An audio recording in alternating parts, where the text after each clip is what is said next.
Okay, welcome back to Healing Out Loud. We still have Angelique here who is telling us about her life experiences and the trauma that she has faced. So let's dive right back into it. We were discussing your second marriage. Yes. Yes, so start wherever you feel. So unfortunately that marriage did come to an end as well. Um, so taught me more of what I wanted and what I didn't want and what I was willing to accept and not accept. Um, so after that I kind of, I dated here and there but I definitely didn't get married again right off. Um, because that ended in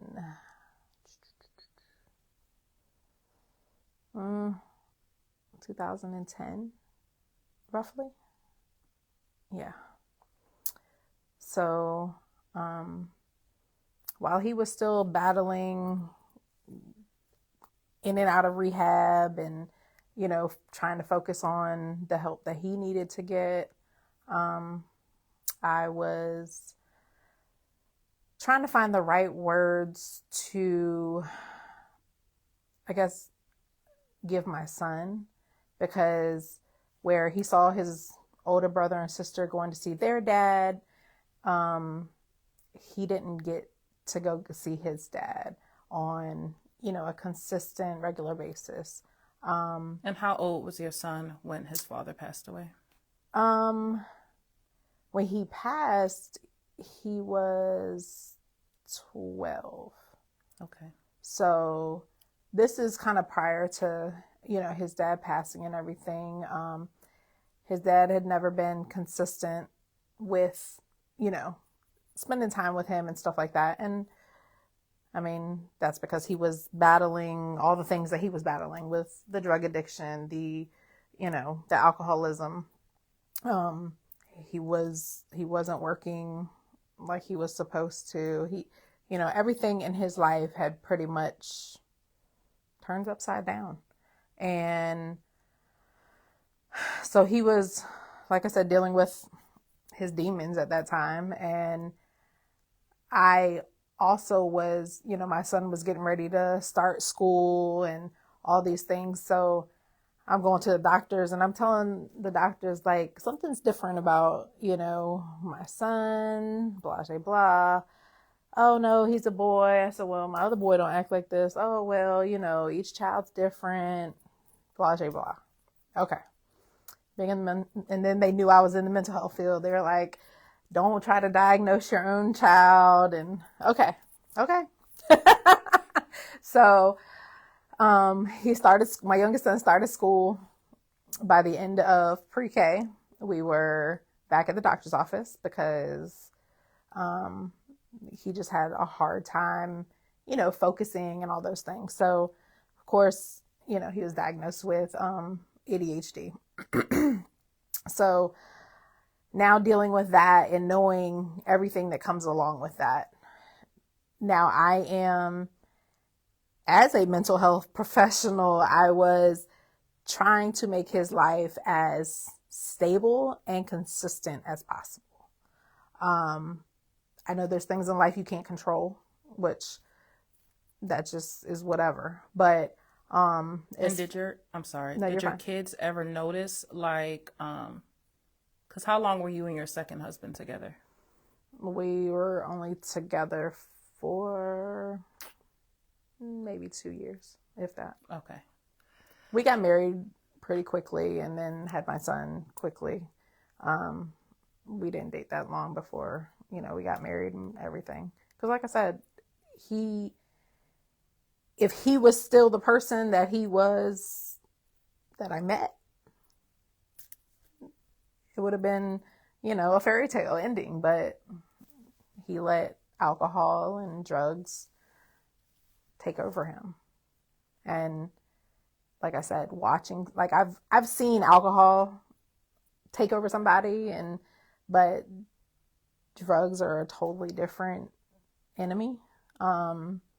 They do a different type of damage.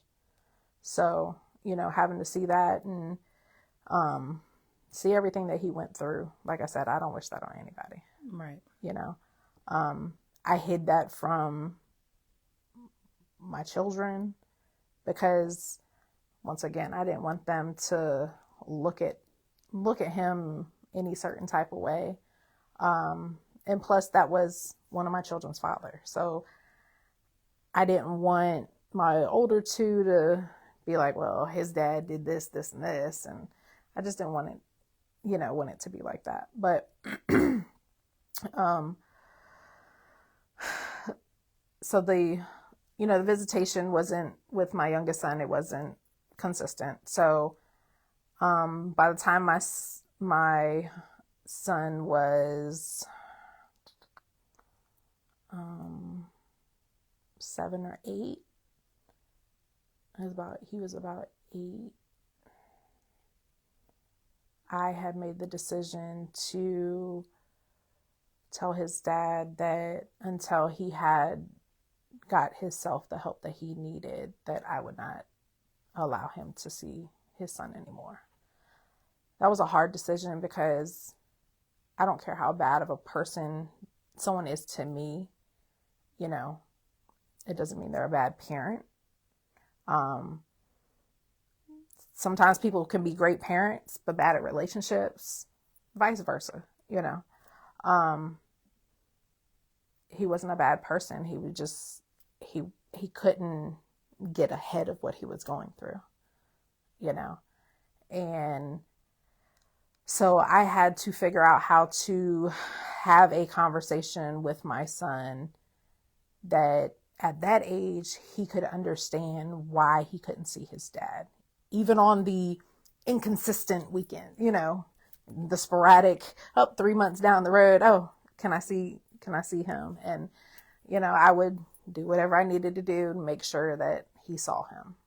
I would take him to him, give him food, give him money, I would do all those things where in normal situations, why do you have to give him money to make sure that, he's taking his son? Because I wanted to make sure that my son was taken care of while he was in his, presence. So did all those things. Then I had to have that conversation with my son. And I told him, your dad's sick right now and he has to get better for himself in order to be a good father to you and be able to see you regularly and, stuff like that. And it made him sad. But I felt like he understood it that way. Unfortunately, when I left the marriage, in the back of my mind, I already felt like I knew what the outcome was going to be as far as him passing, because when you have certain habits, there's only one or two ways things are going to turn out. Either you're going to be incarcerated or, you're going to die. Yeah. Unfortunately, I did get that phone call that he had passed. That was another hard discussion that I had to have with now a 12-year-old that knew his dad was sick, but didn't know really why, didn't know, what was going on. So I had that conversation. And were y'all still married when he passed? No, we had finalized our divorce and everything. I had finalized my divorce back in 2014 with him. And that was when I really knew that I was completely done with, that marriage and trying to help somebody that did not want to be helped. Because even though I was living my life, dating, doing whatever, moving on, I still, before I finalized my divorce, I was still, if he needed something, I would still help him. And I couldn't keep continuing to do that because not only was it not stable for my children, it wasn't stable for me either. Emotions go up and down, because this is somebody that you loved and love, because they are the father of your child, so you're sitting there like, well, I have to help him. I have to do this. I felt that way. But, so I finally cut those ties, and, finalized the divorce and everything, and then moved on. I was in a couple of relationships that, when you're dating and you have children, you try to be very protective of bringing people around your children and making sure that you only bring certain type of people around them that, you see a future with, or that you think you're going to have a future with. And there were 3 separate times that I thought that these men were going to step up and, be who they say they were. But it didn't matter how many times I told my story to them. It didn't matter how many times I had told them that every man that I also told that I loved has hurt me. That didn't matter to them, because they did the same thing. No, it wasn't physically abusive, but it was mental. Mental abuse is still abuse, and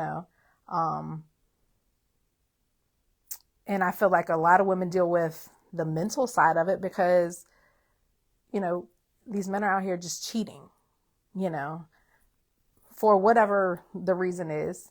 And then we as women look at ourselves like, what did I do wrong? And a lot of times it's not necessarily what you did wrong. It has nothing to do with you. It has a lot to do with whatever they haven't dealt with, or whatever they grew up seeing, or whatever. But we as women start to question ourselves, start to question, how we look, start questioning, am I not making enough money? Am I not this? Am I not that? So Right. then you're like, okay, I had the kids when I met him. He knew about the kids. And I understand certain things is a lot of responsibility. I was always upfront about me and my crew, because my sister was a part of that. It's my children and my sister. It's not just, I have 3 kids. This is all of us. So, and, like I said, those relationships didn't go anywhere. After about 1.5 years, 2 years, I didn't see any future with it. So I would cut them off. Okay, I'm done, and what I didn't realize was, like we have talked about before, like how it affects our children.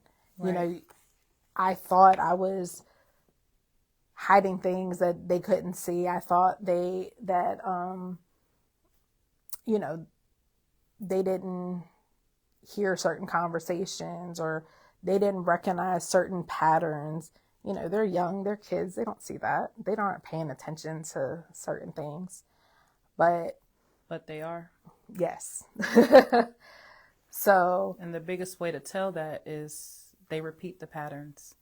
I always say too that when it comes to dating someone or being in a relationship with someone, good or bad, children either will grow up and date identically what they see, or they will become that person. Mm-hmm. That's typically how it plays out. So that's why it's very important to, yeah.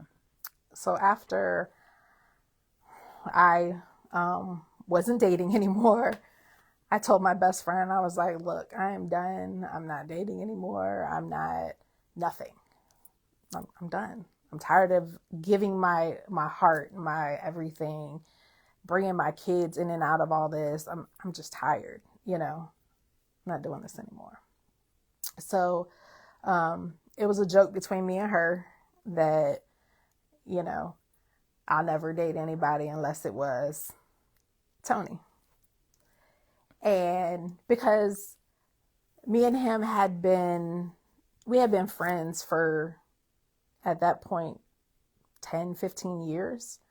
And yeah, I knew he liked me. I liked him, but the timing was never right because we did respect what the other person had going on, you know.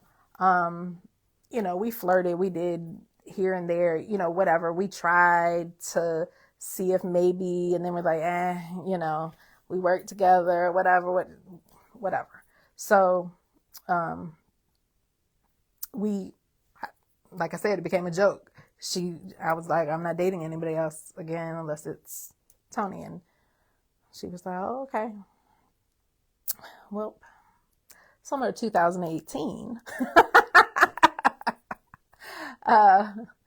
he decided that he was going to make the right time. So we started talking again, and we actually said, you know what? Who cares what people think? Who cares what anybody else says? We both have been in each other's lives for all this time, and we've never disrespected each other. We've always respected what the other person had going on within their relationship. We always did those things. So why not take a bet on us? I was like, you don't care what people at work gonna say? You don't, he was like, mm-mm. So we decided that we were going to actually be together, and we've been together ever since then. It moved pretty quickly. I mean, and I guess because we both knew what we wanted at this point. We were together for roughly a year. We got engaged. A year after that, we got married. One thing I can say, going back to Kids Watch Everything, is about year almost 2, my 2 oldest, they threw up their red flags. They were like, hold on. They started preparing themselves for him to leave because they've seen that happen for my last 3 relationships prior to him. And it was weird because like their whole demeanors, everything, the way they were treating him, like, and they weren't like, older teenagers. They were kind of young. They were 13, 14, maybe a little bit older than that, but no more than 15. And so I had to pull them aside, and I'm like, what are y'all doing? Why are y'all being the way y'all are? And my daughter was like, well, he might leave. I said, what? He's not going anywhere. We're engaged. We're, you know what I'm saying? And they knew all that. They were there. He asked them permission to, you know what I'm saying, marry me. Like, they were involved in all that, but that didn't matter. They were still scared that this was going to end up just like everything else. They were going to get attached, and then they were going to be crushed again. It sounds like abandonment issues. Yes. Yeah. And it was. And I didn't realize that my kids were going through that. And after, I had left my previous marriages and relationships, I had a conversation with my daughter, and because I felt like she needed to know that it wasn't okay to have men treat you the way you've seen them treat me. Those things are not okay. And I had conversations with her about stuff like that. But nobody ever had conversations with me about stuff like that. I'm not saying that anything would have been different if they did, but I'm trying to do things different than how they were done when I was growing up. So I had those conversations with them. So after I found out that they were feeling that way, I went to my current husband and I was like, hey, this is a conversation that you're going to have. I can't give them that reassurance. I can't give them your promise. It's not going to mean anything for me. So he ended up, talking to them and, telling them like, look, I love your mom. I love you guys. I want to be with you guys and your mom as a family. All these, he told them, everything. And it took them a little while. And then they started, kind of, oh, okay, maybe he's for real. So, that might have happened that might have happened before we got engaged. But then, like I said, he asked them permission, and then he proposed on Father's Day. Not on his day. Right. He did. He proposed on Father's Day. He made sure everybody was there, and it's funny because that was the first time that I had ever been proposed to that way. So it was a big thing. And then, I was like, oh, we can just do justice of the peace and because I didn't have to have, the big flashy wedding and all that stuff. But he told me no. He told me he wanted to give me something that nobody had given me, and that was a wedding. A wedding. So we did I got to experience all the traditional shopping for the wedding dress, the bridesmaids, I got to do all that, which I really enjoyed. I'm glad that we did do it. COVID threw a wrench in everything. So we ended up getting married in our backyard, which was even a bigger blessing because after we had sent out invites the first time, because we ended up having to change our date because of money or whatever. So we were supposed to get married in February. We ended up pushing it to the August, which was a good thing because the date that we were supposed to get married, it was very snowy and icy outside. So everything works out for the best. But when we got married in August, we ended up getting married in our backyard, like I said, and people that weren't really truly happy for us weren't there because of COVID. COVID cut out a lot of people that weren't meant to be there, and just because everybody's, oh, I'm happy for you. There were so many people. And even to this day, we look back and we'll talk about certain situations or scenarios and stuff like that. We're like, that's why they did that, because they weren't truly for us. There's still people that I'm pretty sure look at us, and because, we're not posting all over social media and stuff like that, that we're just this happy couple, which we are very happy. When I go home, when he comes home, it's peaceful. I tell people all the time, me and him, we don't call each other's names. We don't yell and scream at each other. We don't put our hands on each other. Like, yes, it sounds too good to be true, but it's this is what a relationship should be like. Yeah.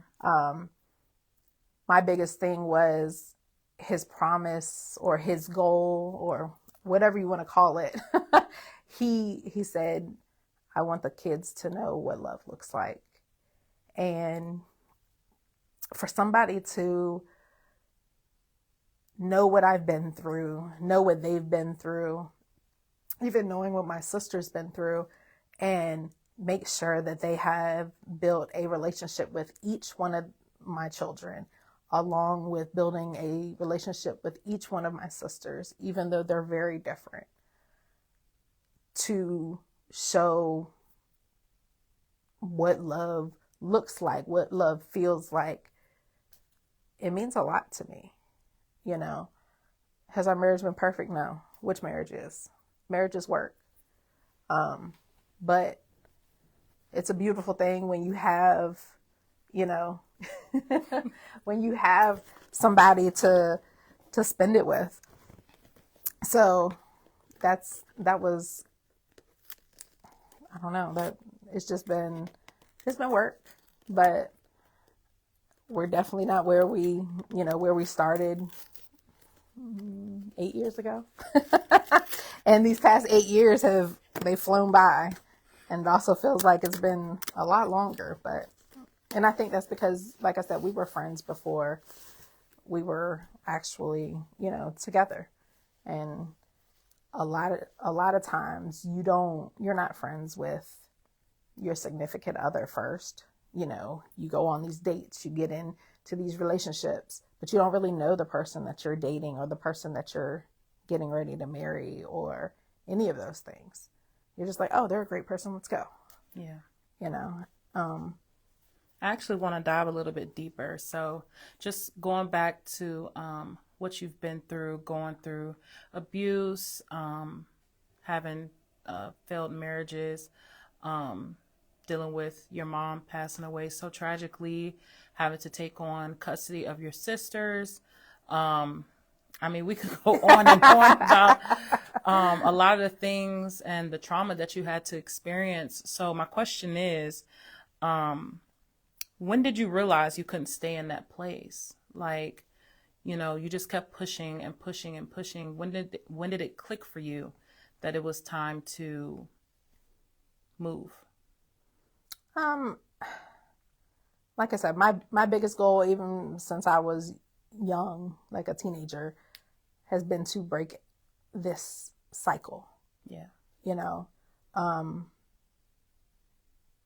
And the cycle could be... I don't want to say that I failed at breaking it, but at first I did feel like that, but I was like, okay, well, I got it wrong once. I got it wrong twice, But like I said, it wasn't because they were bad people. It had a lot to do with things that they've dealt with and things that they refused to heal from. And I just knew that what I wasn't going to continue to be. And I started recognizing my limits, what I was willing to deal with. And I just made boundaries. I drew lines. I said, I'm not doing this. I'm not doing that. Everybody's like, oh, I'm just going to focus on me and my kids. That famous line, I'm done with everybody. I'm just going to focus on me and mine. It's like, but you have to sometimes really do that. It sounds cliche as far as like, oh, I'll just wait till he comes. If you're meant to be with somebody, if somebody is meant to be in your life, then they will show up. Never in a million years would I have thought that I'd be married to the man I'm married to, just because of our history. Like, I never thought that, he was going to leave the relationship he was in. He left a relationship to start a relationship with me. He was just kind of there just to be there, There was a lot that he had to take on when he decided that he wanted to take on, being with me, being a part of me, So by him deciding that, like I said, it took a lot of unselfishness, because he gave up a lot. He has a child of his own, but he doesn't treat my children any different than he treats his own. And I do the same thing. Like, I don't treat her any different than how I treat mine. They're all my children. So what would you say is what are you most proud of overcoming?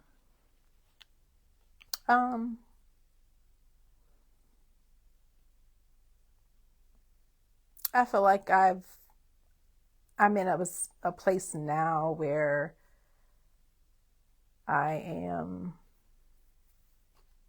I'm happy to talk about relationships. I have no problem talking about, what I've been through with my relationships. Um, I talk to a lot of people come to me with a lot of what they've been through, what they've dealt with. And then it's like they're shocked to hear my story. And I'm just like everybody else. But one thing I've never done is used what I've been through as an excuse on why I can't do anything. If anything, it's pushed me, you know, to where I am today, as far as becoming an entrepreneur. I've owned several different businesses. But my purpose behind owning my businesses has always been to help people.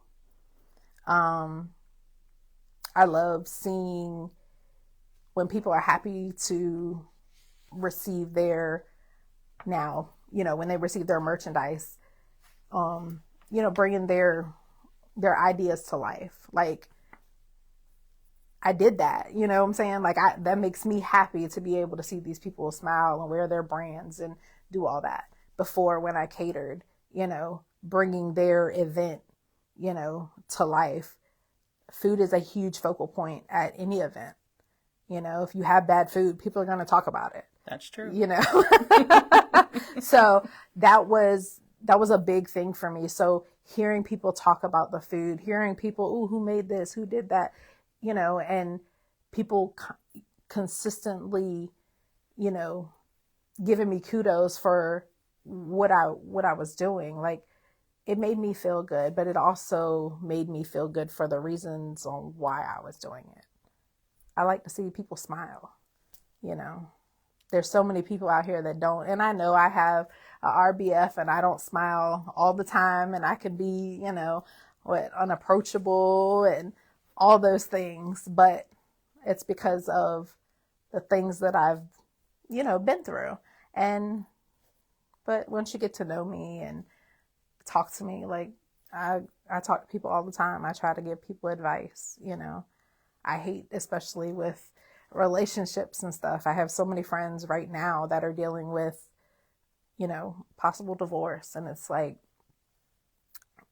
what's going on, And I hate to hear about divorce, but sometimes divorce is okay.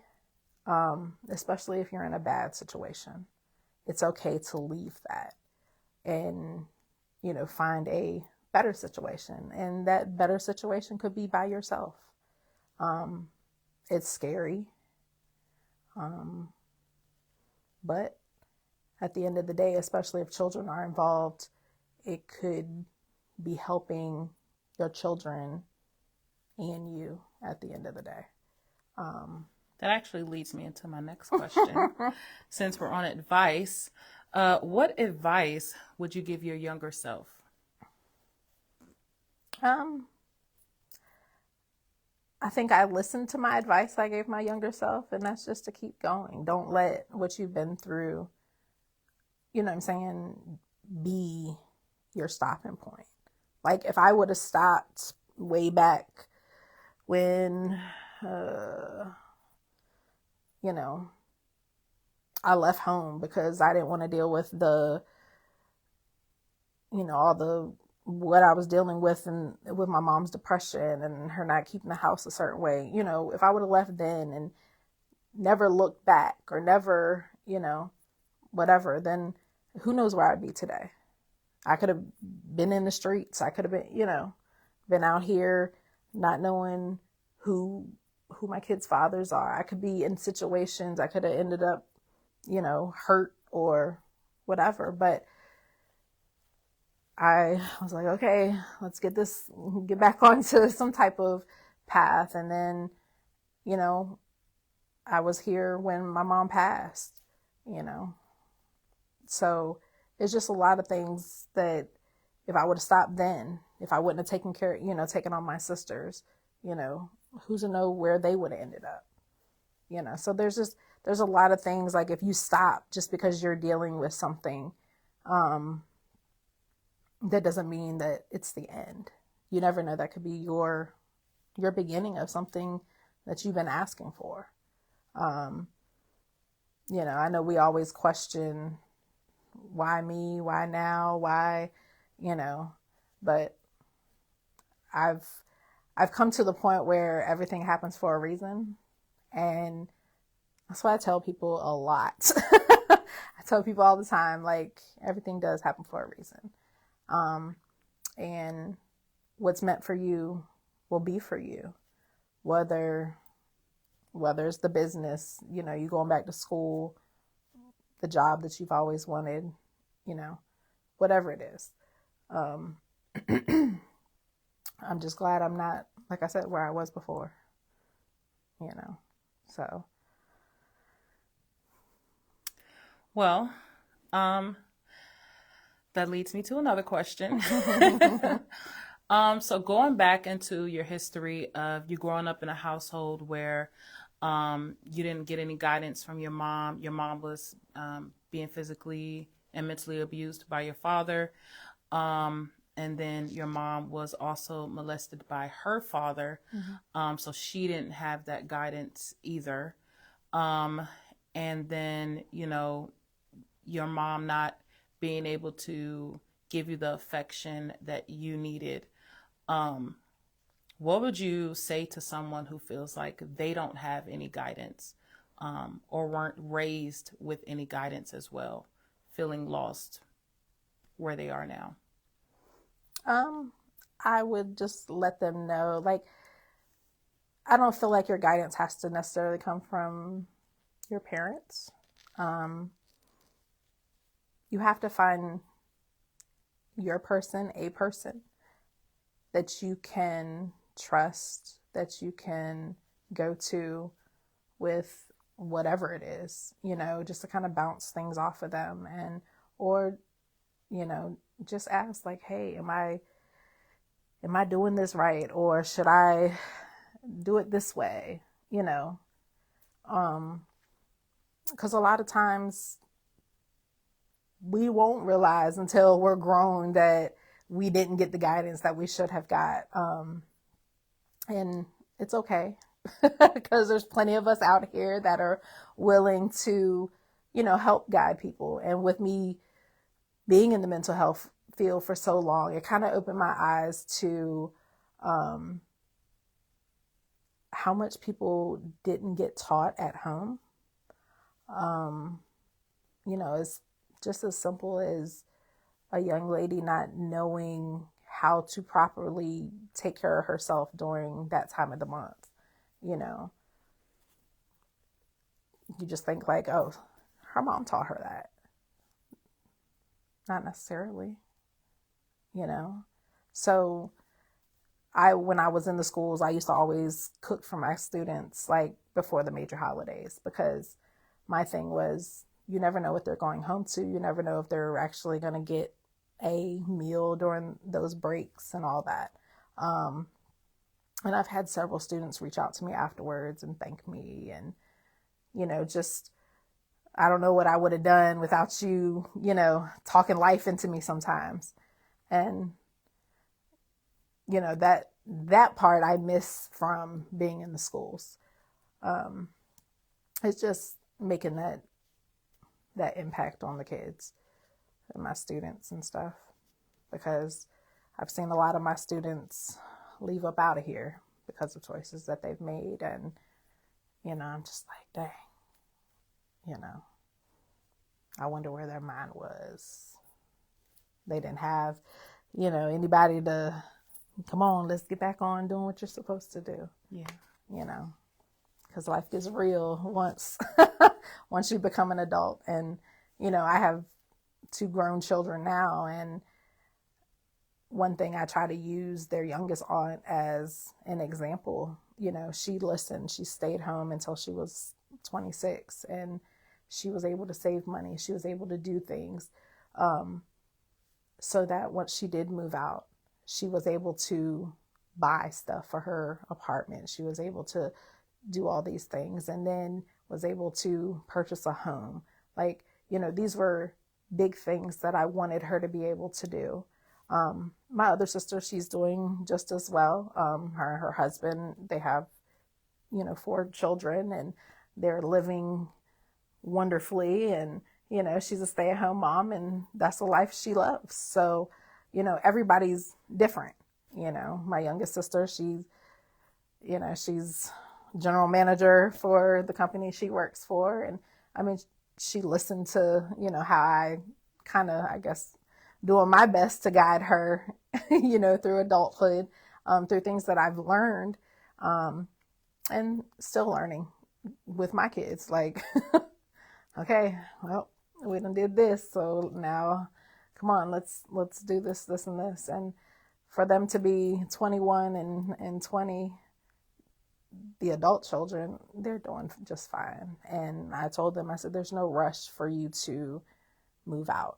I want you to be comfortable. I want you to be stable when you decide to leave, because I don't want you to leave and come back. I think that's a beautiful thing too. Like, a lot of 80s and 90s babies, they weren't in that kind of mind frame. Back then it was, you 18, It's you're time for gone. you to go. Yeah. Like, when you 18, you're gone. And at 18, you're not really ready for this world. Not at all. We don't know anything about credit. We don't know anything about, you need to lose a few jobs. You need to, figure out which career you want to go to. Yeah. You need to be in some bad relationships. Some life needs to happen. Yeah, some life needs to life. And you being able to have that fallback. Yeah. I think especially, like I said, 90s and 80s babies, being put out, or, having to grow up so fast, Right. it never gave anyone a chance to decompress or settle. Mm-hmm. That's why a lot of 80s and 90s, they don't know how to express their feelings. They don't know how to do nothing but survive. Right. Because they've been doing it all their life.